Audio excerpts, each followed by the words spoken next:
నమస్కారం నంద హరిచంద్రరావు గారు. నమస్కారం రాజబాబు గారు. దర్శక కేసరి దాసరి పుస్తకం గురించి మాట్లాడుకుంటున్నాం. చాలా విషయాలు మాట్లాడాం. దానిలో భాగంగా ఈరోజు ఒక ఇంట్రెస్టింగ్ అంశం అండి. అదేంటంటే కమల్ హాసన్ గారు ఫస్ట్ ఫిల్ము దాసరి గారు చేయాలా? ఏది తెలుగులో ఇంట్రడక్షన్? అవును కాదు. అదేంది? అదంతేనండి. అవును కాదేంది? అదంతేనండి.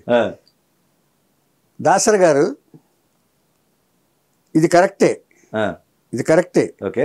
గురువు గారు తెలుగులో కమల్ హాసన్తో సినిమా తీద్దాం అనుకున్నారు. పిలిపించారు. పిలిపించి డేట్స్ తీసుకున్నారు. గురువు గారికి అప్పటికే మంచి పేరులో ఉండటం వల్ల బాలచంద్ర గారు ఈయన ఒకేసారి ఒకే టైప్ ఆఫ్ డైరెక్టర్స్ అని వినటం వల్ల వెంటనే డేట్స్ ఇచ్చారు. ఇచ్చేదంటే తాత మనవాడి నుంచి ఆయన చరిత్ర తెలుసు కదా మొత్తం వచ్చేటప్పటికి డేట్స్ ఇచ్చారు. స్వర్గం నరకం వరకు. స్వర్గం నరకం అయ్యేటప్పటికి మొత్తం తమిళ ఫీల్డ్లో కూడా బాగా వచ్చేసింది ఇది పేరు గురువు గారికి, దాసరి గారికి. అంటే బాలచంద్రలా డైరెక్టర్ అంట తెలుగులో కూడా ఉన్నారంట, దాసరి నారాయణరావు అంట ఆయన మన బాలచంద్ర గారి లాగా అని వచ్చేసింది. ప్లస్ తూర్పు పడమర కూడా వేశారు కదా ఆయనే చేశారు కాబట్టి వచ్చేసేటప్పటికి పిలిపించారు. పిలిపిస్తే వచ్చాడు కమల్ హాసన్. ఎప్పుడు ఇంటికే వచ్చేవాడు.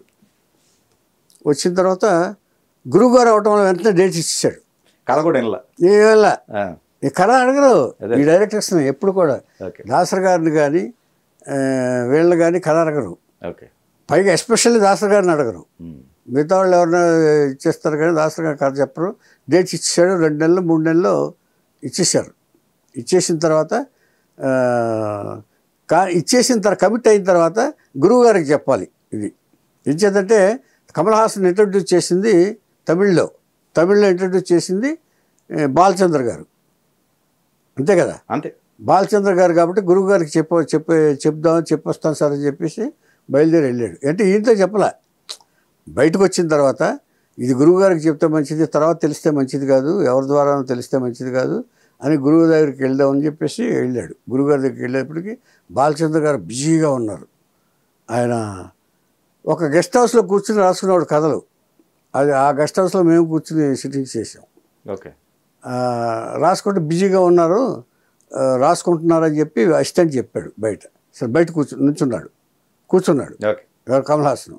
అప్పుడు బడ్డింగ్ కదా కొంచెం. అవును. బయట కూర్చుని ఆయన కాన్సన్ట్రేషన్గా రాసుకుంటున్నారని చెప్పారు. కొంత రాసుకున్న తర్వాత అసిస్టెంట్ చెప్పాడు కమల్ హాసన్ గారు వచ్చేటప్పుడు రమ్మని అన్నాడు. లోపలికి వచ్చాడు. పాదాలకు నమస్కారం చేశారు. గురువుగారు నమస్కారం అన్నాడు. రా కమల్ కూర్చో మంచి స్క్రిప్ట్ తయారు చేశానయ్యా, ఫెంటాస్టిక్ స్క్రిప్ట్. ఏ ప్రొడ్యూసర్ సార్ అన్నారు. ప్రొడ్యూసర్ కాదు, ఏ హీరోకి అని అడుగు, కమల్ హాసన్కి అన్నాడు. తమిళ్ అనుకున్నాడు ఈయన. Very good sir, thank you sir. Kamal, నువ్వు కలిసి తెలుగులో ఫస్ట్ టైం చేద్దాం అనుకుంటున్నావు అన్నారు. Shock sir. తెలుగులో అదే ఇప్పుడే దాసరి గారికి ఇచ్చొచ్చాను డేట్స్, తెలుగులో ఫస్ట్ టైం ఆయన చేస్తున్నారు నాతోటి. తెలుగులో ఫస్ట్ టైం ఆయన కదా ఇంట్రడ్యూస్ చేస్తా అన్నారు. ఇప్పుడు గురువు గారు ఏమో తెలుగులో అంటున్నారు, ఆయన ఫస్ట్ తెలుగులో ఇది కాదంటే దాసరి గారికి ఇచ్చానంటే ఏమంటారో, తిడతారో ఏమిటో మరి అని చేత సందిగ్ధంలో పడిపోయాడు. కానీ గురువుగారి గురించి చెప్పలా ఇక్కడ. ఇప్పుడు ఎవరిని ఒప్పించాలి? గురువుగారితో బాలచంద్ర గారితో చెప్పి ఒప్పించాలా, దాసరి గారితో ఒప్పించాలా అంటే రెండులో కాసేపు ఆలోచించిన తర్వాత సరే ఇక్కడ చెప్పకుండా అక్కడికి వెళ్ళి చెప్దాం, ఆయన ఏమైనా సాల్వేషన్ చెప్తారేమో గురువుగారు అని చెప్పేసి అనుకుని సరే సార్, ఓకే సార్, వస్తాం సార్ అని చెప్పి బయలుదేరాడు. ఆయనే క్యాజువల్గా తీసుకున్నాడు ఆయన బాలచంద్ర గారు. ఓకే అన్నాడు కదా. బాలచంద్ర గారు అంటే ఏముంది కలిసి బెస్ట్ సార్ అన్నారు. అనేటప్పటికీ అలా ఆలోచిస్తూ గురువుగారి దగ్గరికి వచ్చాడు. గురువుగారికి సిట్టింగ్లో ఉన్నారు. గురువుగారు కూడా సిట్టింగ్లో ఉన్నారు. చూడండి మీరు, ఇద్దరు డైరెక్టర్స్ వైరుధ్యం ఇది. అంచేత ఈయన ఎప్పుడు స్క్రిప్ట్లో సిట్టింగ్స్లో ఉంటాడు, ఆయన కూడా ఏదో పనిలో రైటింగ్ పనిలో ఉంటారు. అంచేత ఇద్దరు దర్శకులు, దిగ్దర్శకులు అనమాట వాళ్ళు. అంచేత దర్శకత్వం ఎప్పుడు కూడా ఆలోచించాల్సింది ఏంటంటే ఎప్పుడు వాళ్ళు వాళ్ళ వాళ్ళ పని, వాళ్ళ స్క్రిప్టు, వాళ్ళ ఇది తప్ప ఇంకేం ఆలోచించకూడదని ఈ ఇద్దరు దర్శకులు నిరూపించారు. మనకి వేరే వ్యాపకం ఉండదు వీళ్ళకి. ఏ సినిమా చేద్దాం, ఏది కొత్తగా చెప్దామనే ఉంటుంది. ఇది కూడా మన దర్శకులు నేర్చుకోవాల్సింది. వచ్చారు, సిట్టింగ్లో ఉన్నారు. సిట్టింగ్లో ఉంటే అసిస్టెంట్ చెప్పాడు కమల్ హాసన్. కాకపోతే ఆయనలా కాకుండా ఈయన ఏంటంటే కమల్ వచ్చాడా అని కాసేపు బయట కూర్చుండి అని చెప్పేసి గురువుగారు అందరిని బయట పంపించి రైటర్స్ 5-6 ఉంటారు ఎప్పుడు కూడా, రైటర్సు, అసిస్టెంట్ డైరెక్టర్లు మొత్తం బయట కూర్చొని కమల్ రమ్మన్నారు. వచ్చి కూర్చున్నాడు. బాబు అంటాడు ఈయన, కమల్ హాసన్ బాబు అంటారు. ఏం బాబు ఏంటి అని మాట్లాడాలా అన్నారు. మాట్లాడలేదు అతను. చూశాడు.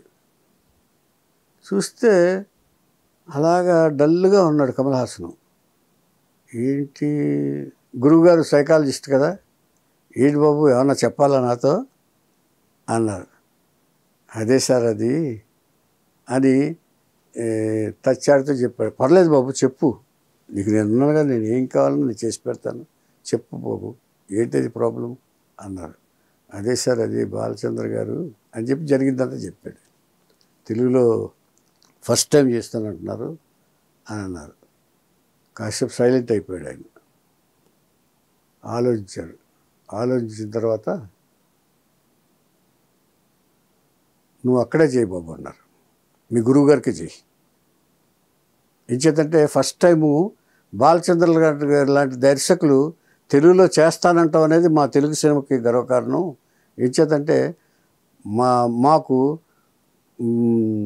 ఎవరు చేస్తున్నారనేది ప్రధానం కాదు, నీలాంటి ఆర్టిస్ట్ తెలుగుకు రావటం, ఆయన లాంటి దర్శకుడు తెలుగుకు రావటం.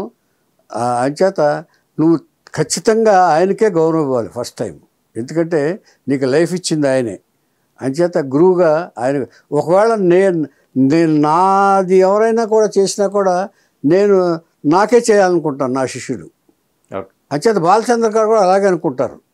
అంచేత ఆయన తెలుగులో ఫస్ట్ టైం వస్తానంటే మనం ఎప్పుడు అభినందించాల్సిన, ఆనందించాల్సిన విషయం. అంచేత ఇంకా దేని గురించి ఆలోచించబాకు. మరి మీ డేట్స్ నాదే ఉందయ్యా, నాకు అలవాటే కదా, నేను అంతే కొత్త ఇంట్రడ్యూస్ చేసుకుంటూ ఉంటాను. నేను ఏం పర్వాలేదు బాబు, మళ్ళీ మనం కలుద్దాం, మనం చేద్దాం. అంచేత మీ గురువు గారికి గౌరవం ఇవ్వటం అనేది నీ ధర్మం. వెళ్ళి మీ గురువు గారి సినిమా చేయి, తెలుగులోకి రండి, మీ ఇద్దరు రండి, మేము ఆహ్వానిస్తాం, మా తెలుగు చిత్రసీమ ఆహ్వానిస్తుంది అని చెప్పేసి అన్నారు. అసలు ఒక్కసారిగా కమల్ హాసన్ షాక్ అయిపోయాడు. షాక్ అయిపోయిన తర్వాత సార్ మీరు ఇలాగా అంటారని నేను అనుకోలేదు సార్.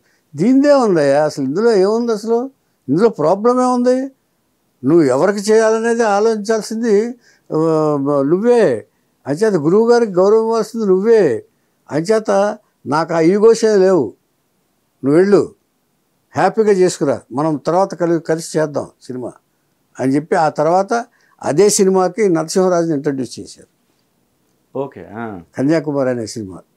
ఓకే, నరసింహరాజు ఇంట్రడ్యూస్ చేస్తే అతను కూడా కొంత మంచి హీరోగానే ఎదిగాడు. జానపద సినిమాలు చేశారు, విఠలాచార్య గారి సినిమాలు చేశారు. అంచేత ఆయన ప్లేస్లో కమల్ హాసన్ చేయాల్సిన ప్లేస్లో కమల్ హాసన్ చేస్తే వేరేలా ఉండేదేమో, నరసింహరాజు ఇంట్రడ్యూస్ చేశారు. ఆ పక్కన జయమాల్ని ఇంట్రడ్యూస్ చేశారు హీరోని. అలాగా Kamal Haasan picture first time తెలుగులో రావాల్సింది గురువు గారిది, అలా సాక్రిఫైస్ చేశారు.